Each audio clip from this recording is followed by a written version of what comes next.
पुढच्या काळामध्ये पूर्णत्वाला येईल। ह्याच्यासाठी मला अजून एक 6 महिने वेळ लागेल। ह्याचा सगळा पाठपुरावा चालू आहे। 6 महिन्यामध्ये आपल्याला जे पाण्याची उपलब्धता आहे आणि त्या सगळ्या गोष्टी करून आपल्याला पावसाळ्यामध्ये तो 100% भरून घेतला जाईल आणि परत लागेल तसं थोडं थोडं पाणी सोडून या सगळ्या भागाचा आपल्याचा पाण्याचा कायमचा प्रश्न मिटवून छत्रपती शिवाजी महाराजांच्या नावाने असलेला आणि एक मावळा म्हणून मी शब्द देतो की त्या तळ्यामध्ये पाणी आणल्याशिवाय स्वस्थ भरणं असणार नाही। आज ह्या गावाला 11 संजीवनी समाधी आहेत। या 11 संजीवनी समाधीचं पुण्य असलेलं हे गाव, परंतु या गावात काय चाललंय? मग एका बाजूला त्या ठिकाणी दमदाटीचं राजकारण केलं जातंय, दुसऱ्या बाजूला त्या ठिकाणी जन खालच्या उमेदवारानं वरच्याला शिव्या दिल्यात का वरच्यानं खालच्याला दिल्यात? दोघं बी निलाजरी झाले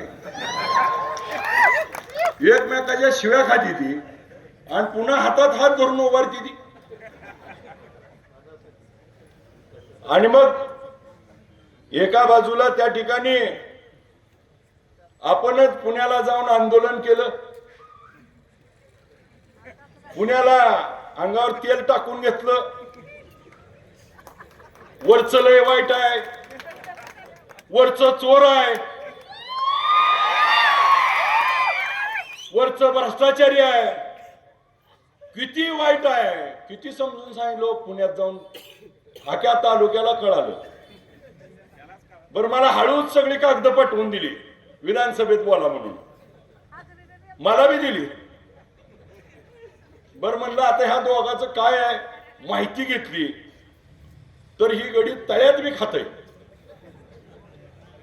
मगाशी कोणीतरी सांगितलं घरकुलात खातय, समाज मंदिराच्या ह्याच्यात खातय, घरकुलाला काय तर 15,000चा रेट आहे, विहिरीला 70,000चा रेट आहे, संडासात किती आहे कुणाला माहित आहे?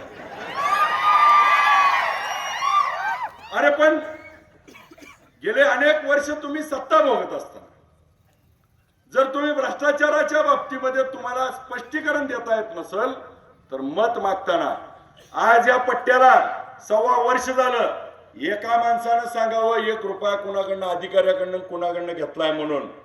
आज 1 रुपया, मग 1 रुपया त्या ठिकाणी मी कुठलं कॉन्ट्रॅक्ट घेत नाही, माझ्या घरात कोण नाही, मी भानगडीत पडत नाही म्हणून अधिकाऱ्याला तासावर धरतोय, मी मिंद्यात नाही।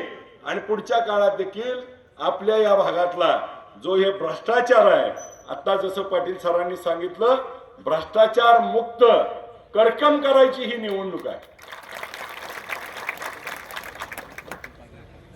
आपल्या या माध्यमातून MIDCचा प्रस्ताव त्या ठिकाणी शेजारी असलेला मेंढापूर खरातवाडी इथं गावपट जमीन आहे, ह्याचा अंतिम टप्प्यात प्रस्ताव आलाय। मोजणी आणि आरोळ त्या ठिकाणी प्रस्ताव घेऊन आपला आता येणाऱ्या 6 महिन्यामध्ये जॉईंट अँड मेजरमेंट मोजणी होईल आणि त्या अंतिम प्रस्ताव अधिसूचना निघल म्हणून याचा पाठपुरावा त्या ठिकाणी करतोय। वन विभागाची NOC वन विभागाकडनं पाठपुरावा ह्याच्यावरती 7-8 वेळा बैठका घेतल्या आणि मग हे करत असताना या भागाच्या सगळ्या तरुणांना रोजगार निर्मिती व्हावी म्हणून हा प्रश्न आम्ही घेतोय। आज आपल्या सगळ्याला माहिती आहे की मला सांगतात विधानसभेमध्ये प्रश्न विचारला म्हणून काय होतं, हे रणजित शिंदेनी तर परवा कहर केला। त्यांनी काय सांगितलं की कोण नसताना आज जाऊन व्हिडिओ काढते,